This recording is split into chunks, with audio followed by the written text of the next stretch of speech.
I've lost clients.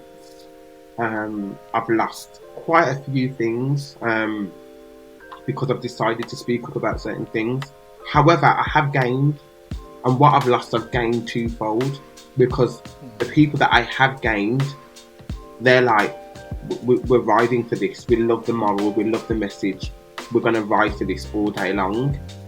And to me, that's so much more better than to have people in your corner that doesn't necessarily get it or want it or wants to ride for you, but are just there just because.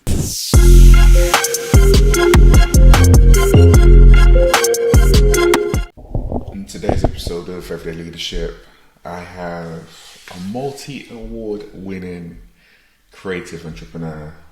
He's someone who talks about visibility a lot. In fact, I think you'd strapline, if you're not visible, you're invisible. So you know, he's a publicity expert who's been in the game for almost like 2 decades in this, in arts, in events. He sits on several boards. He's a director as well, and he runs his own business. You'll have seen him popping up on Good Morning Britain as well a number of times over the years. But I have the pleasure of just spending the next hour or so just learning from Tru and learning about his story. How are you doing? I am really good, thank you. And thank you for having me on your podcast. I'm really, really looking forward to this discussion. It is. It's a pleasure. It's a pleasure. And the lens I always start off with is what the come up was like. Because you were one of 6. Or one of 7 actually, 7 in total if I include your twin brother, one of 7 coming up. And how you talk about coming up in Birmingham, young age, extreme poverty, and still having this lens of arts, like performing arts and loving performing arts. And I was curious, like, where did that actually come from? You know, so that is such a really good question, because you know, we grew up in the inner city area of Birmingham, you know, Newtown stroke Aston, shout out B6. And, and you know, I'm one of 7, but I'm one of 6 boys, and I grew up in a single parent household. So you could only but imagine how boisterous my household was, quote unquote. And it was interesting because both my brother and I, and I'm talking about my twin brother and I, we loved performing and creative arts. You know, we had a deep-rooted passion for it.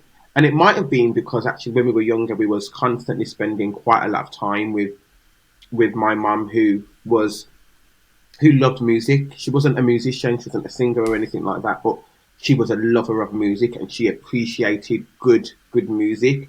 She appreciated Luther Vandross and, you know, Whitney Houston and Patti LaBelle and, you know, those Aretha Franklin, those singers and the classics. And she would play them and we would listen to them and we would love them and we would sing along with her and I guess our passion for music began then, but our passion for singing probably began when we started church, and we used to go to church every week and we used to sing in the praise and worship, and you know, we used to lead praise and worship with our little selves, you know, little 6, 7, 8-year-old selves, and we quickly realized that not that we had a gift, even though I do believe that, you know, our vocals were a gift, but that we were slightly better than other peers our age in terms of vocals and singing and stuff, and we had this thing where there was 2 of us, so automatically it was that, oh, can you sing, blah, blah, blah. So I think our passion for music and vocals began from being around my mum and being around really good music, but also for singing, kind of going to church and being in church. I can imagine that growing up in the city of Birmingham at that point in time, and you having that love and that passion for performing arts, people around you would have been around into like football and different things like that. So you having that different lens wouldn't have been the easiest thing to navigate with other people or the teenagers in school. but yeah, there was something around that still kept on driving you forward rather than making you pull back. Where did that? Because that, for me, that's courage. From a very young age, you have that. That's very courageous. So, how was that journey for you? Oh, child. Child. You know, I just thinking back to those younger days, it actually does upset me because you're right. You know, it wasn't an easy thing to do. It was actually really difficult. You know, we would be ridiculed constantly. You know, our manhood would be questioned at such a young age.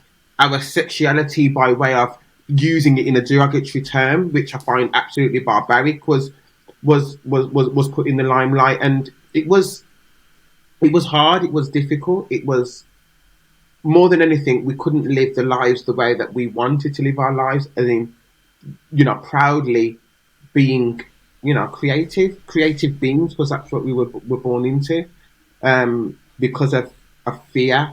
And don't get me wrong, we still did it anyway, because we felt that, you know, actually no one was going to tell us what to do and how to live our lives, and what we could do and what we should find as acceptable for society. And it is, and I'm going to use the term, that toxic black masculinity, particularly where we were born. It was just almost like, this is how black boys need to live their lives.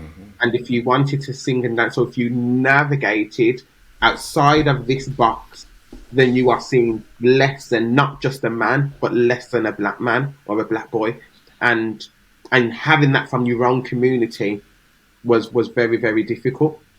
But you know what was great about it was there was two of us, and I honestly say, if it was just me, I don't think I will be able to withstand the abuse that was, you know, inflicted on us, just because we wanted to do the arts. But because there was two of us, we could weather the storm together. We could fight together. We could bounce off one another, and it was so much more easier. So I absolutely, I'm assured that it was because there was two of us why we were able to withstand and have the courage to just engage in performing arts and whine and kin up ourselves if we wanted to, and don't actually care what anyone else feels. And it's interesting because people always ask me, you know, why Aston Performing Arts, you know, why this? And I tell you why. You know, when I was a kid, when I was a little black boy,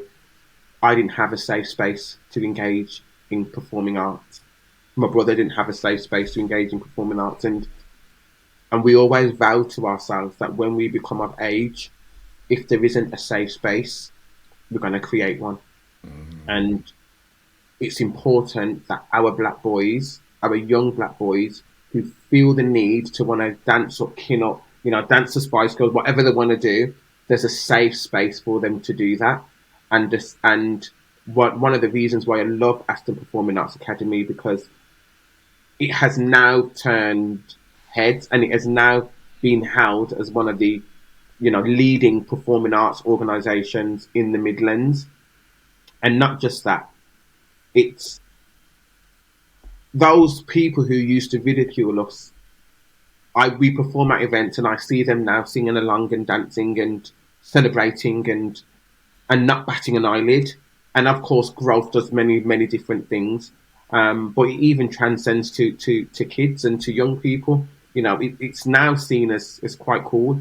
And I love that. I appreciate that, and I understand the assignment, and I understand the mission, and I understand that we had no choice but to create a space for young black boys from the inner city to engage in arts. It was incumbent upon us. We couldn't.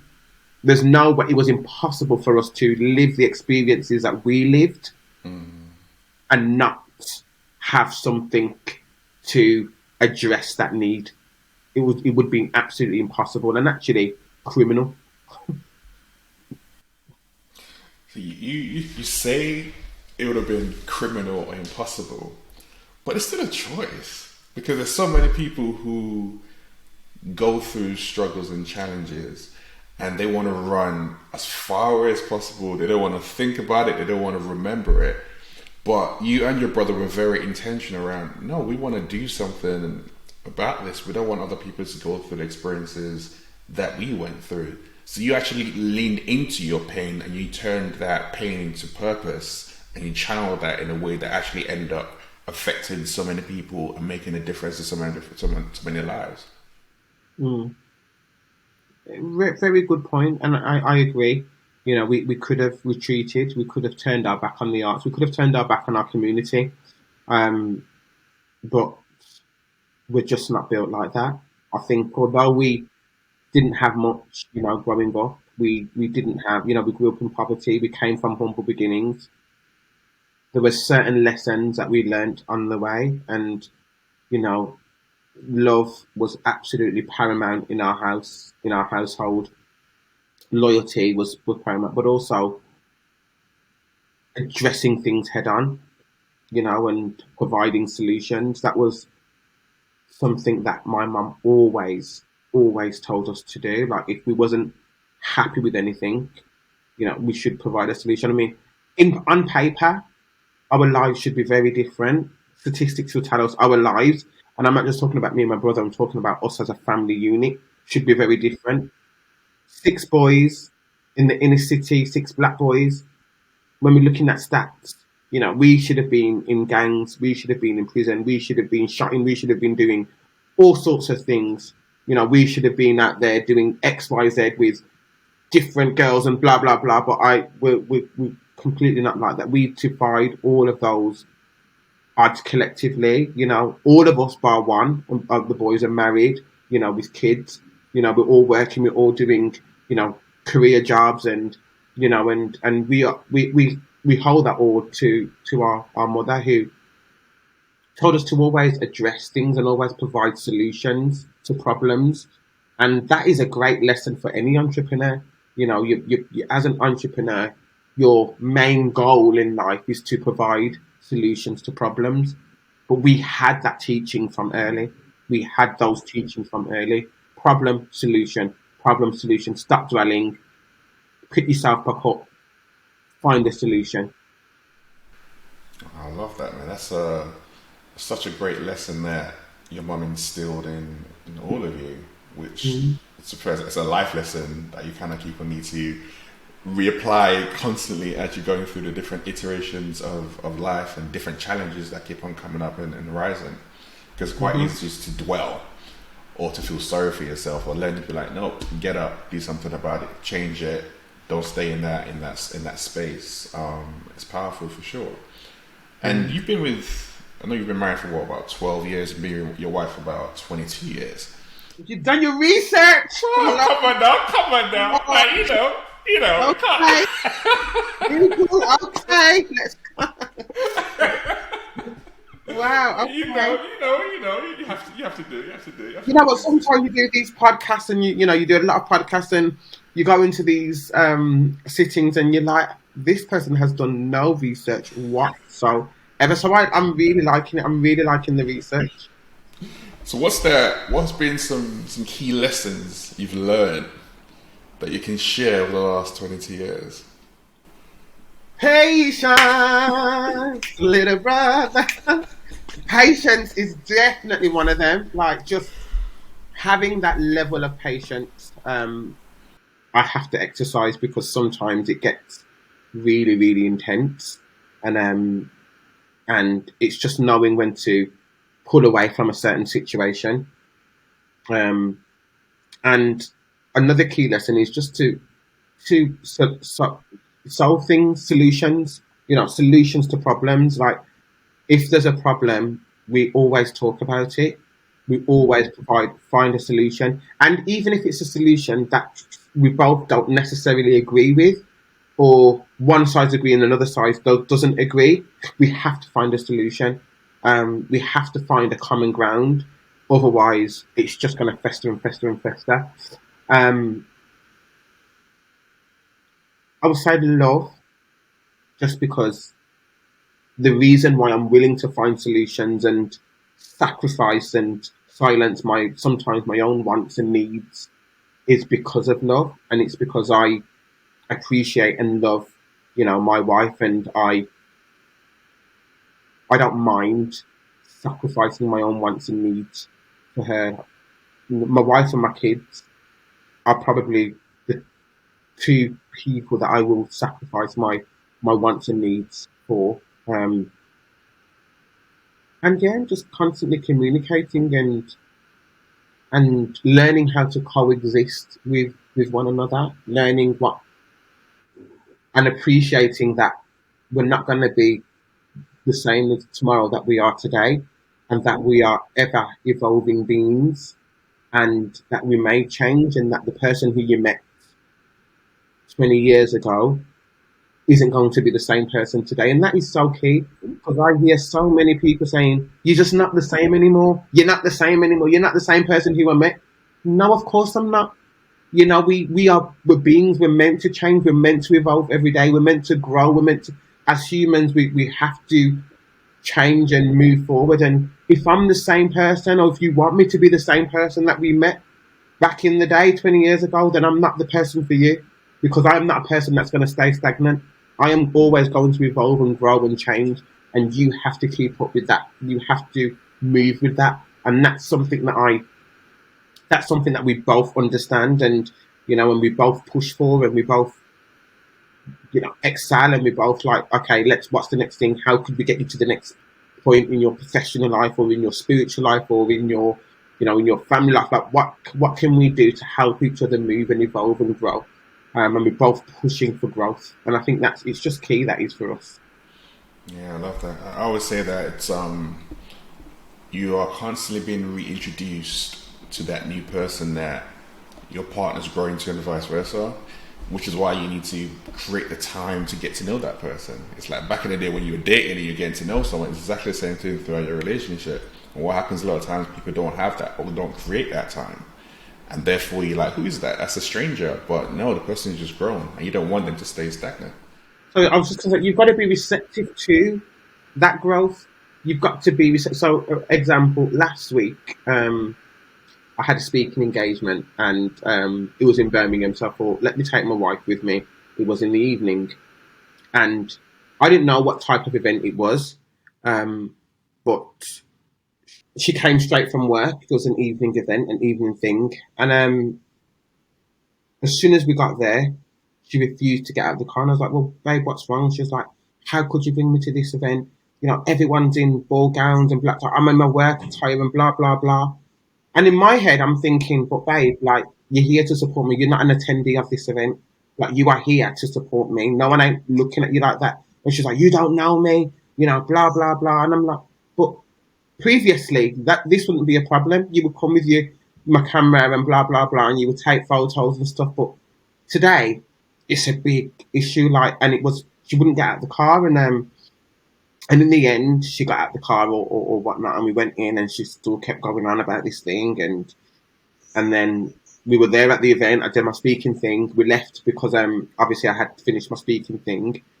She still kept going on about this thing. We got in the car, started crying about this thing, and I'm like, babe, like, it's not that serious. Like, come off it. Like, what's going on? She's like, you haven't even apologized. Blah blah blah blah blah blah. So in my head, I'm thinking, apologise for what exactly? I didn't know what type of event it was, number one. Number two, it's not that deep. Like, you wasn't an attendee. You was with me. Like, I'm not even an attendee. I'm just going to do a job. Anyway, we got home, still going on. So I just thought, you know what? Let me just apologise. And I just said, look, I'm sorry. I didn't realise what type of event it was, blah, blah, blah. And she's like, you see, that's all it took was an apology, blah, blah, blah, blah, blah.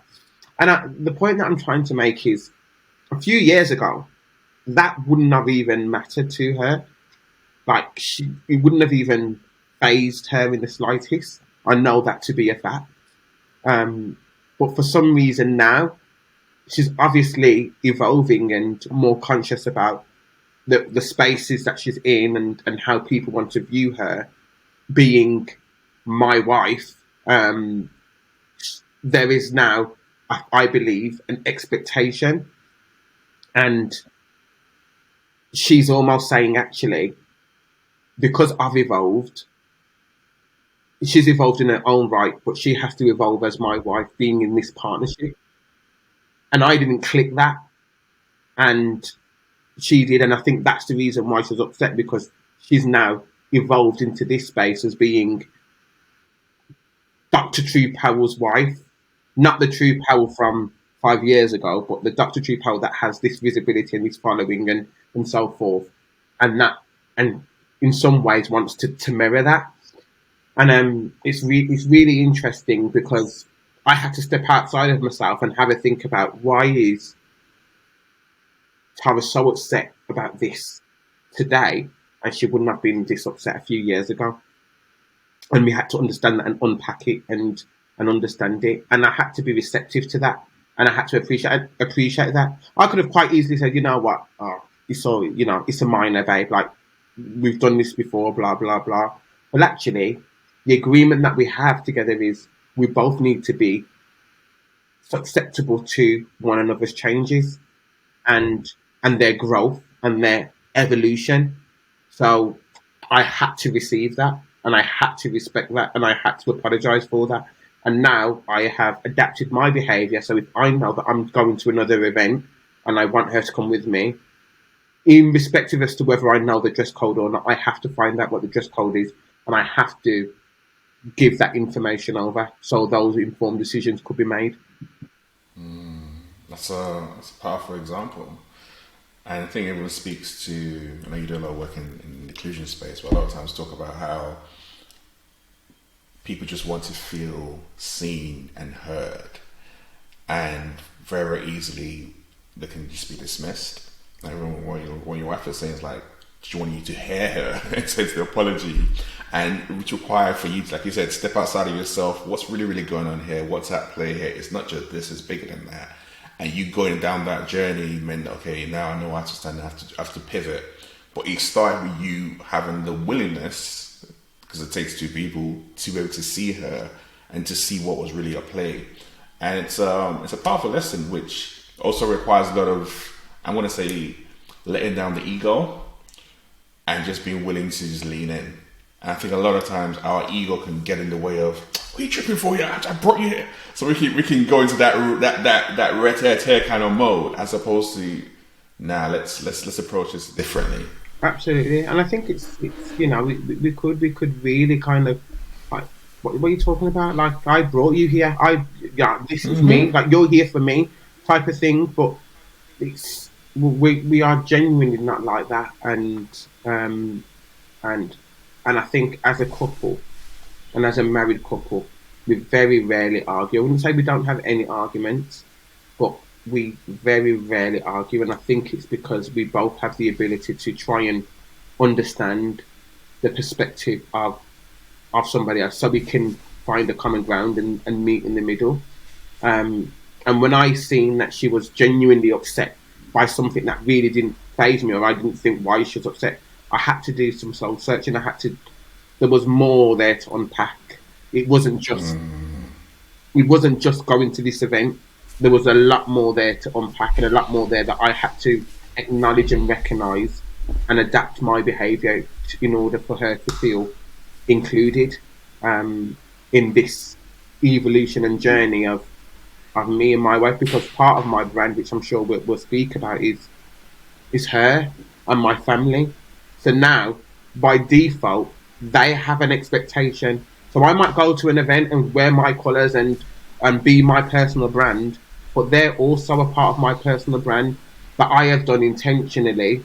But because of that, they have an expectation now, and I didn't recognise that. So they can't just rock up and be like, oh, okay, yeah, I'm this. They've now have to live up to the brand that I've created for them and myself. And I didn't recognise that or see that, and that's why she was upset. But I get that now.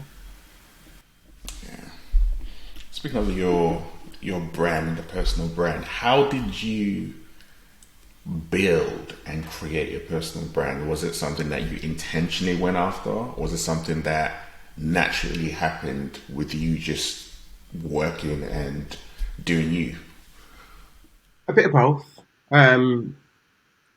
So I think 2018, I was very, very intentional about my brand. I had read a few books.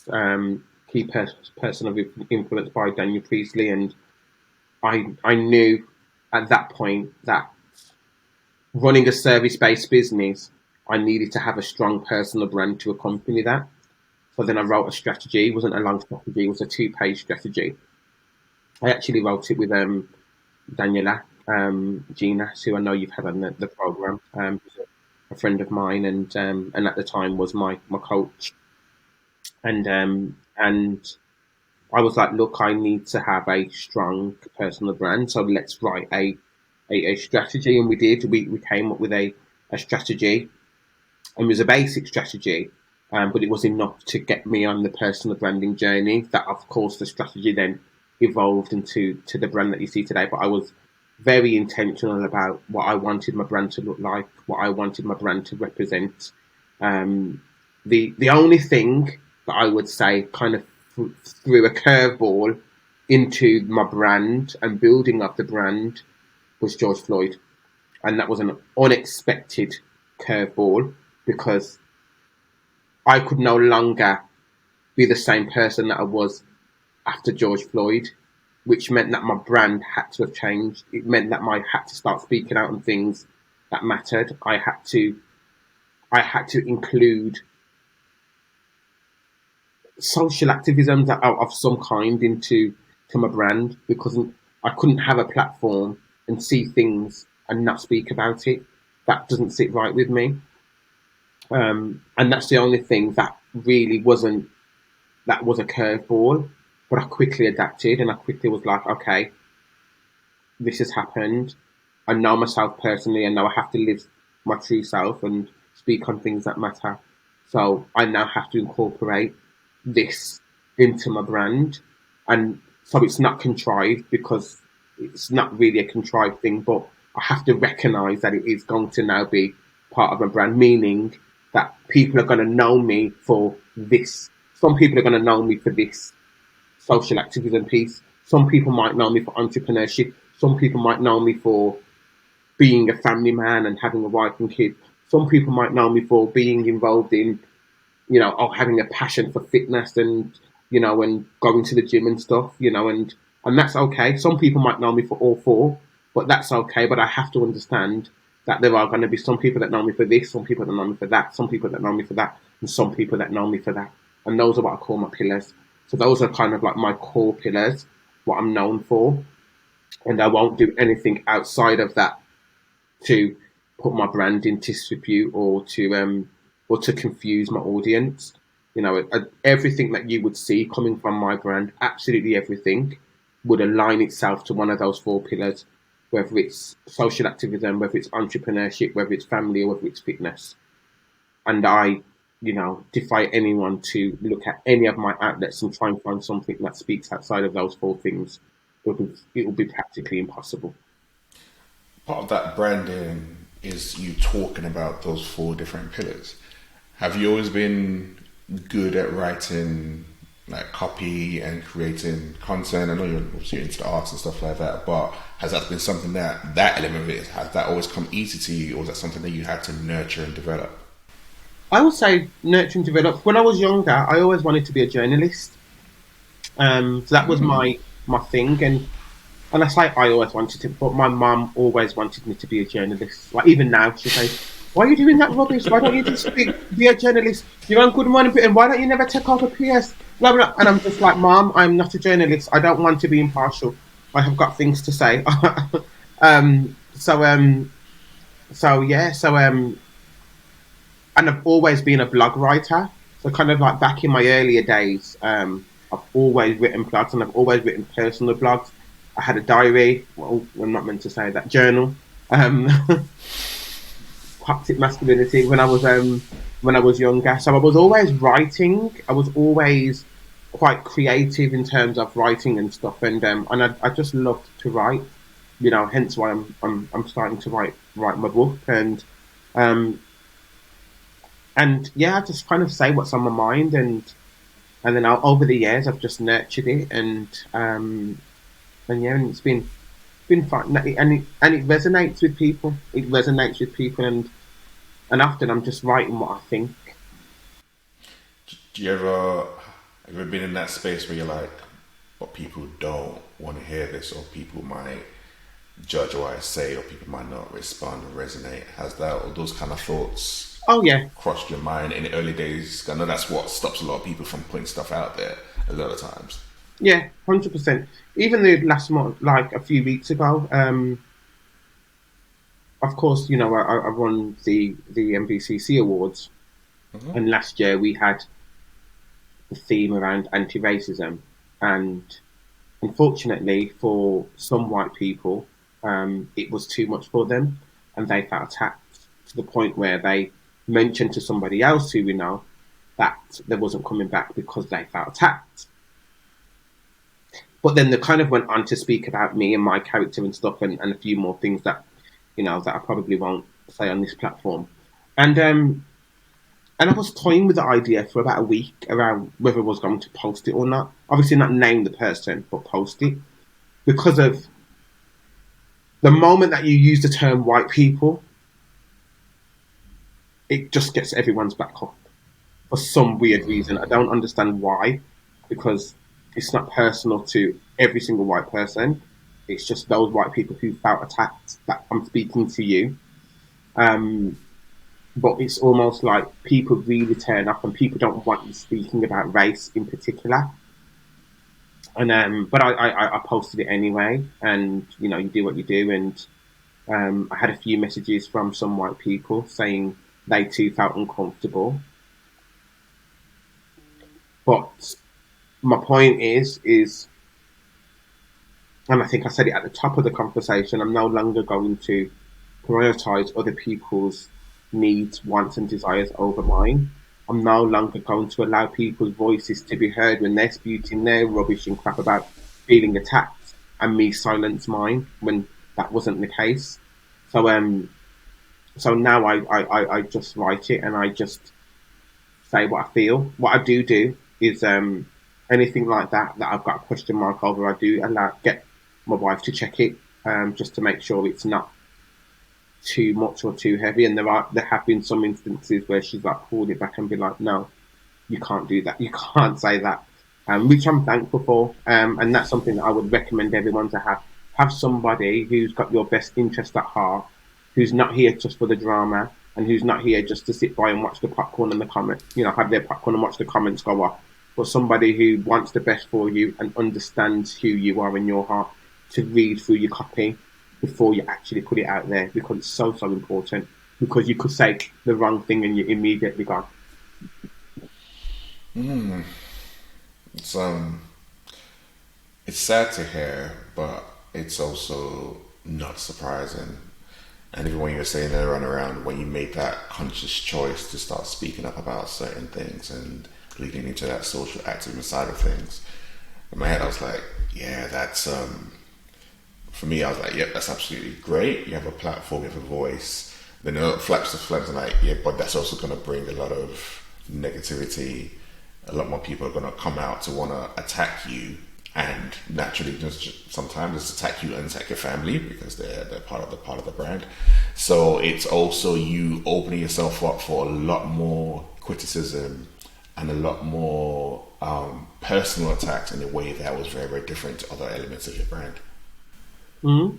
I've lost friends. I've lost white friends because of me being, and I use the term friends very loosely, but for me being vocal about, racial practice and being, against and well, being for anti-racism um, and particularly because I am hyper visible in on the scene, and I often speak about it on TV and in the press and so forth.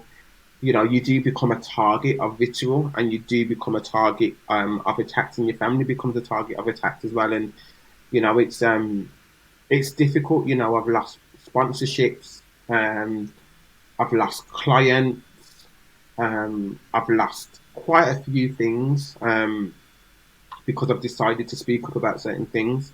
However, I have gained, and what I've lost, I've gained twofold, because the people that I have gained, they're like, we're riding for this. We love the moral. We love the message. We're going to ride for this all day long.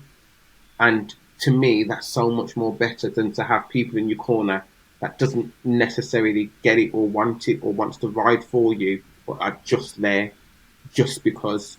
And I'm grateful for that space. I mean, I'm grateful for God showing me who these people are, and for them showing themselves who they are, because nobody wants that bad energy amongst their circle, not at all.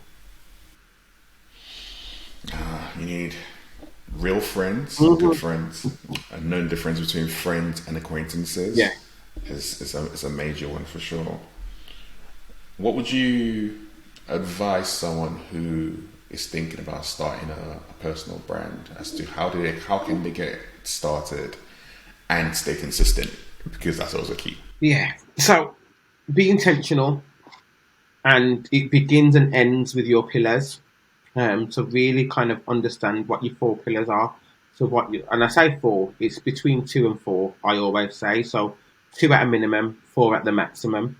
And really work out what you want to be known for. You know, what do you want people to know you for? So if someone's speaking about you in a different room and you're not there, you know, what do you want them to say about you? That's where you need to start. You know, do you want them to say, aside from the fact that, you know, you're a lovely guy or a lovely girl and all the niceties about you, what do you want to be known for? What do you want your brand to be known for? Do you want to be known for a business person or an entrepreneur or somebody who's a professional in there, or a lawyer, solicitor, doctor, engineer? You know, do you want to be known for that, or do you want to be known? Do you also want to be known for being a family man, single dad, you know, or single mom, or whatever the case may be? Do you want to be known for that? Do you want to be known for somebody who likes sports? Do you want to be known for, you know, somebody who's into fitness? You know, what do you want to be known for? That will be the first thing. You need to understand your pillars, you know, between two and four pillars. And then once you understand your pillars, then you need to work out how am I going to build my brand to lend itself back to these pillars. So what avenues am I going to take? Am I going to start a podcast? Am I going to win awards? Am I going to write a blog? Am I going to do networking? Am I going to use press and PR and go on TV? You know, am I going to write a book? You know, what am I going to do to build these four pillars? What avenues am I going to use? And then, of course, as you said earlier, it's about that consistency. It's about just constantly pushing it, constantly reinforcing it, constantly saying, okay, I want to be known for this, so I'm going to do this, and I'm going to do it consistently. If you want to be known for being a family man, then one of the things that you might do is want to write a blog about being a father. So that's, for example, the Marvin, perfect example. Build it and be consistent with it. Or you might want to start a podcast about it. Build it and be consistent with it.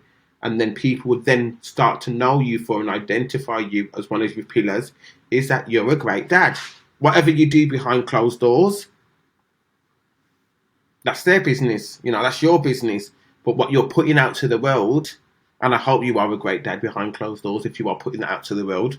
But what you're putting out to the world is that part of your brand is that you are a great dad. And that's what people would know you for, and that's what people would speak about you for. And, you know, and that's one of the core pillars of mine is that I'm a family person, I'm a great dad. And one of the defining points of that, which actually was quite unintentional, was me bringing the boys to the Marcus Ratchford mural. Like, when I brought the boys to that mural, and that was just quite impulsive. That was like this has happened, boys. You're not going to school today. We need to go up here. We need to show our respects. We need to stand in solidarity. We need to stand against racism.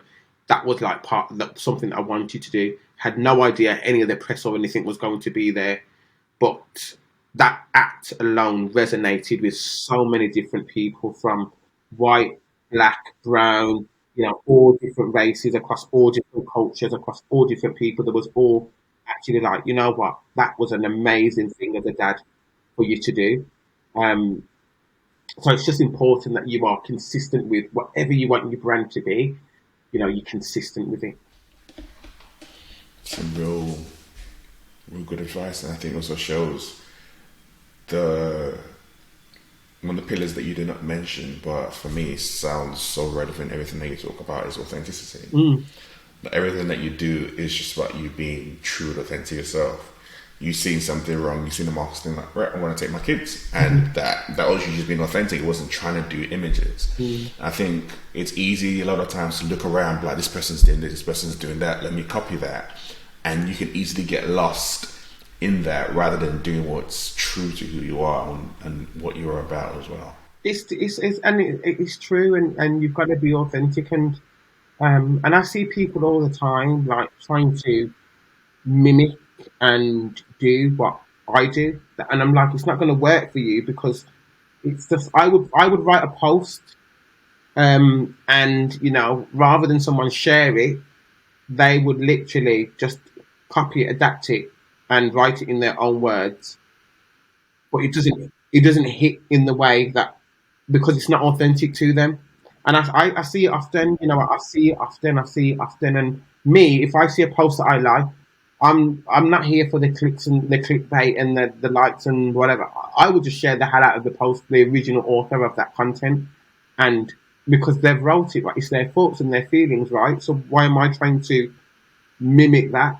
Because it's theirs. But I see people all the time, like, if I've written something on Twitter or something, I go back an hour later and they've practically written the same thing, word for word. And I'm like, okay, but it's not authentic to you. You've created a number of awards. So we've got the Multicultural, like, Business and Community awards, and others that you've done over the years. What is it about creating and recognizing other people that is important to you? Because, I mean, doing one, you're like, all right, cool, fair enough. You've done it more than once. And it's not easy to run awards and to create stuff. And like you said, you also have a business to run. So what is it around it that inspires you to keep on birthing this and bringing it to the world? You know what? So when it comes to the MBCC Awards, that's actually the brainchild of Zoe Bennett, and she first created the MBCC Awards, which was the Midlands Business and and Charity Awards, or Community Charity Awards, or something like that. And her purpose really was to recognise and celebrate unsung heroes, but she only wanted to do it for a year, which she did do. And then in year two, she kind of said no more and handed it over to me. And the reason why I took it, rebranded it, and ran with it with the support of Zoe, was because my purpose in life is to platform people. That is my purpose in life. I believe that throughout all my businesses, throughout all what I do, is to platform and support others. And I genuinely believe that is part of my ministry and what I do. I do that in the academy when I'm platforming, the young guys and empowering them. I do that with the next generation of entrepreneurs. I do that in my coaching when I'm helping and supporting them with their personal branding. I'm doing that with the awards when I'm providing a platform for them to be celebrated and to be visible. I just believe that there's power in giving, and there's power in doing for others and platforming others. And I am very fortunate because through me giving, I receive tenfold. Give and it will come back to you. And me platforming others has allowed me to be platformed. Last year, we did the awards, the awards, and it was great. We had 700 people. It was in the press, and it was all over the place and all over social media. 6 months later, I was receiving an honorary doctorate and being recognised as one of the top Black 25 entrepreneurs to watch. That wasn't. I genuinely believe it's because of the work that I've been giving and pushing and putting in the community why I'm receiving those accolades. So if I give, I'm confident, that God's saying you deserve, and I'm going to give to you in abundance. Not just little sprinkles. I'm going to give to you in abundance. And that's why I would always continue to give, not to just receive. Although I'm a firm believer that, I give a little bit to receive, but to platform people. and I believe that that's my purpose in life, and I believe that's always been my purpose from the moment that I opened my eyes. It's always been to help, support, and platform others. So that you giving out to people and platforming orders has seen you get the doctorate from Ard University and give you that Dr. Tru Powell status. It has seen you on national TV on Good Morning. It's seen you as an entrepreneur. You got Kandy, which is the UK's like first child spa. You got the BCC Awards and so many different things like that, accolades. Of all those different accolades that you've had away from your family, which I know you're super proud of, which one for you means the most? You know what, Sophie? I think that's a really good question. And for me, it's not the accolades and the awards that really mean the most to me. For me, I think it's the rewards, and I think it's so important that as entrepreneurs, we understand the difference between awards and rewards. So awards are great, those little shiny things that stick on your mantelpiece, and you've got thousands of them, and you're decorated and you're celebrated, and it brings visibility, and it's all good, and it's kind of like a physical icon to tap you on the back for the good work that you've done. Fantastic. But actually, the rewards are the unseen, um, and often go unnoticed. But it's your why. It's the reasons why you do what you do, and not the what you get for what you do. So, for example, my rewards are, you know, having a young black boy come to the academy from the inner city, quite troubled, who appeared to be, similar to myself growing up. There wasn't safe spaces, but he engaged in performing arts in the best of his ability. We worked with the school and stuff, and got him on the straight and narrow, and he's gone off to uni, studied theatre while still engaging with the Performing Arts Academy, and then being an actor on, you know, one of the leading soaps, Coronation Street. For me, that's a reward. You know, the rewards are seeing the kids and the children, my kids being proud of their dad. And being able to speak highly of them, and being constantly, being ever present in their lives. For me, that's a reward. There's so many different rewards. Reward is seeing others get awards on the platform that I've built. For me, that's a reward. So it's those things for me that hit home. It's those rewards for me that I'm like, this is the reason why I do what I do. No accolade, no physical award, nothing can compare to me seeing the reasons what I do come into fruition in a physical manifestation in in Corey being in Coronation Street, or in people being sessional musicians out there playing for the likes of all these amazing artists. I find that so incredibly rewarding, and nothing can compare to that. Yeah, I love that distinction between awards and rewards.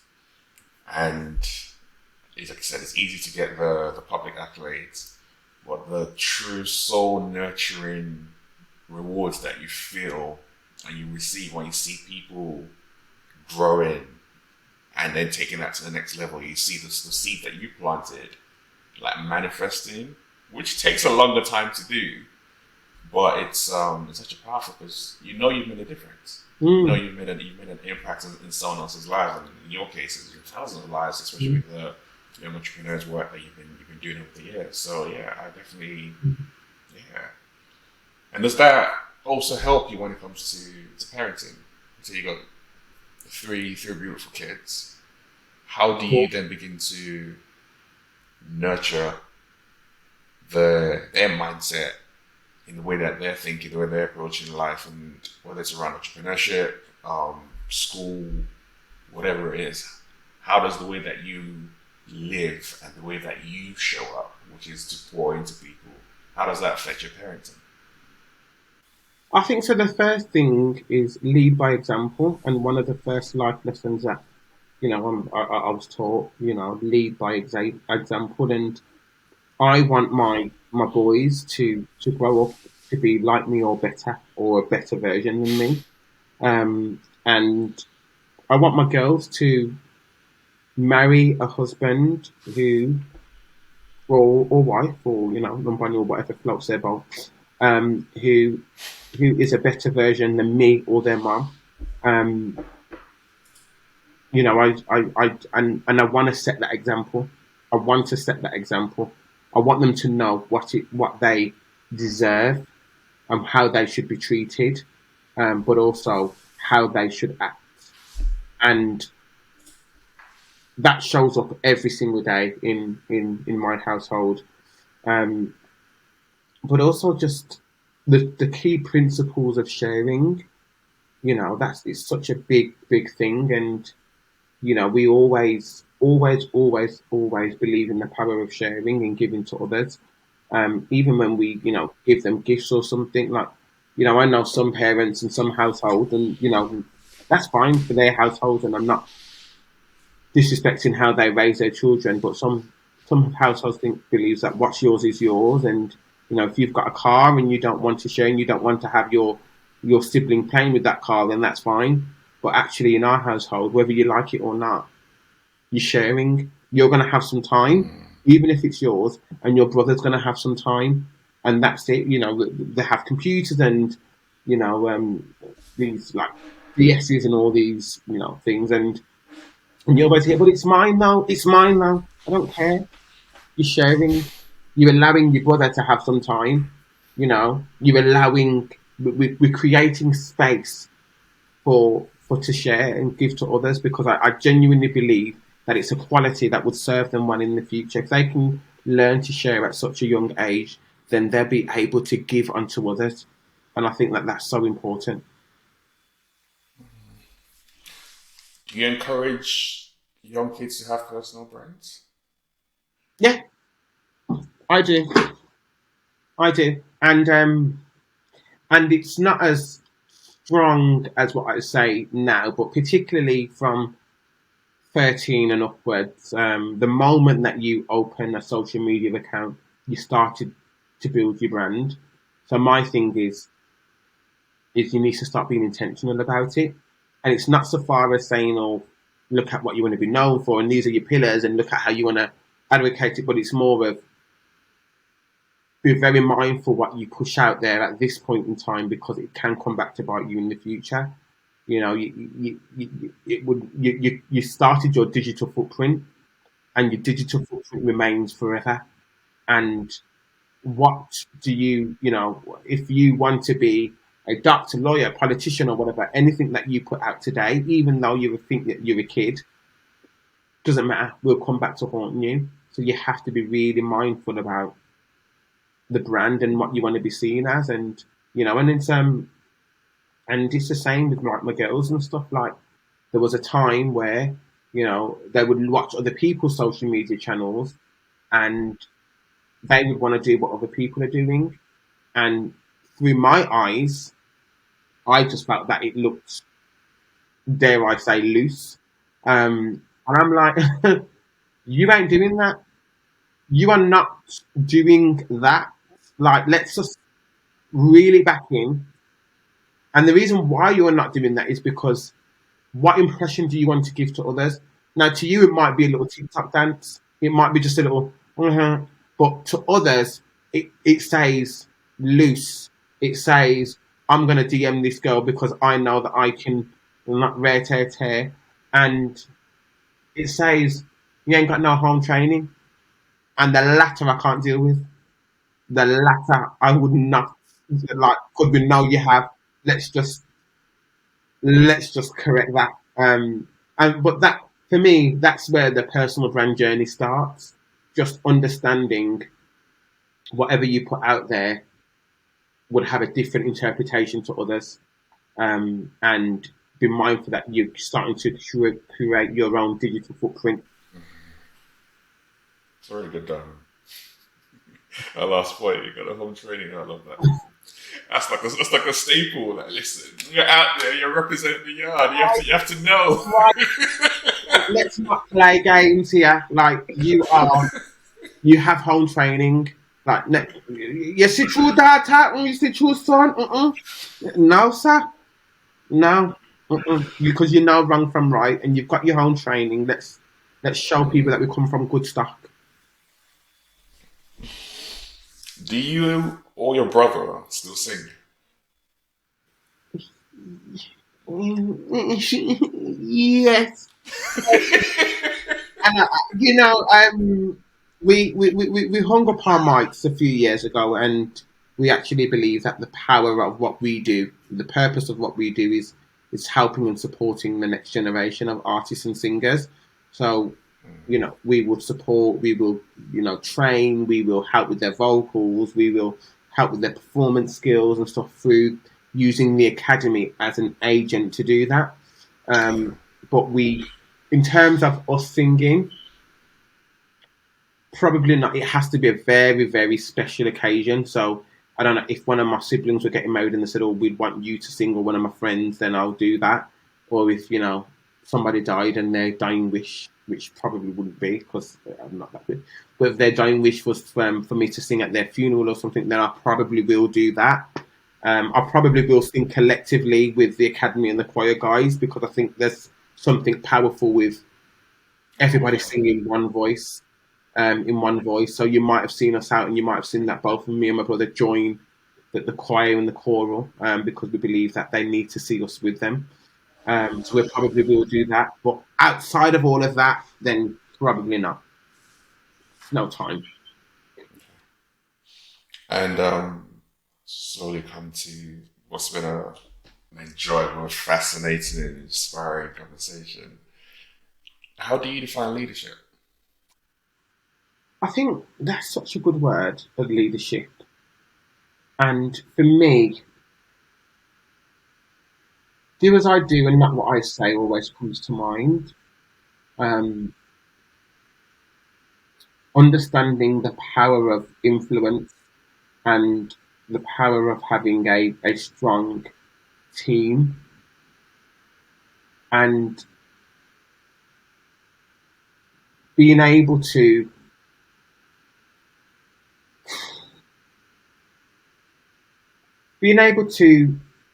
confidently and apologetically trust your own voice and your own decision making, um, and being able to communicate that in a way that whether your team likes it or not, they become part of the vision and they buy into the vision and become part of the journey. I think it's so important that you are able to influence and bring your team along with you, whether they like it or not, whether it's something that they want to do or not, because they trust and respect you and the vision that you have, and you're confident in that. I think it's really important. What's next for you? Like, what is it that you want to see happen? What is it you want to accomplish in the next couple of years? Oh, I don't. I want to do so much. I very much want to grow um, grow my coaching and consultancy business. I think there's so much power in there and so much power in helping entrepreneurs and anybody with their business leaders, CEOs with their personal brands. Um, I love what I do, and I want to grow that. I want to grow the awards. I want the awards to be televised in the next 3 years. So I've got work to do. Um, I want to build a solid network around black entrepreneurship within the Midlands. I don't think we have that. I think it's something that we're missing. Um, so I want to do something around that. And I just want to continue living unapologetically and just continue living in my own voice and continue to be courageous, continue to be just authentically me. And it's not allowing anything or anyone to dim that light and to dim that vision. I think those are the key things that I really want. And just in terms of the academy, just continue on the ship of providing a platform. I'm not interested in growing it. I'm not interested in, franchising it or having different chains or winning any awards for it or anything like. I'm not interested in any of that. What I'm interested in is affecting the lives of a certain group of young people, and affecting it dramatically and significantly to the point where they do grow up to be valuable women and men of society, and get married and have their kids, and work for, and thrive to better the lives of other young people, and just have a safe space. That's what we exist to do, and that's what I want to continue to do. So that's kind of what's next for me. And who knows, I might be doing that in a different city, in a different country, even. We never know. Come on. You never know. Let the whole world know. Absolutely. The whole world receive Absolutely. that pouring that you've been doing. Like I said, the work you've done over the years for young people, entrepreneurs in Birmingham in particular, like thousands of lives have been changed and inspired. People who have been able to dream dreams that they are told not to have, coming from our background, and be inspired that actually I can have that. And that's what you've been part of that story, part of that journey. And for me, it's very inspiring to see. And there's so many different. That's why I love that. I love when people embrace different elements of who they are, from the family side of things to married, kids, holding that down. Then you got the business side of things. Then you got the awards and the entrepreneurship side of things. There's so many different elements to who you are, and you're carrying all of that and recognizing I can pull out these elements whenever I need to. But I'm going to do that in my own way, through my own brand, and not going to be held back by what anyone or anything wants to bring, because you're just gonna make it and get it, and just like Mom taught you, you got that mantra down, and you're living that truly. And for me, I just love to see it. Thank you. I appreciate that. I really do, and I think it's nice when it's received and it's seen, because often we do things and and we don't necessarily give each other feedback or give each other that pat on the back. So I receive it, and I'm truly thankful for it. All the show notes will contain a lot of information about Dr. Tru Powell, about the coaching program, so you can definitely get involved in that. And you heard what he's saying, those CEOs, execs, those who need to grow their personal brand, they need to grow their personal brand, it's the person for you to come and talk to. There's going to be a book coming out in the future, Yes. The books that are coming out in the future, so definitely make sure you keep an eye out for that for sure. But I appreciate you, my brother, coming on. Thank you so much. The leadership. We'll see you next week. Thank you so much.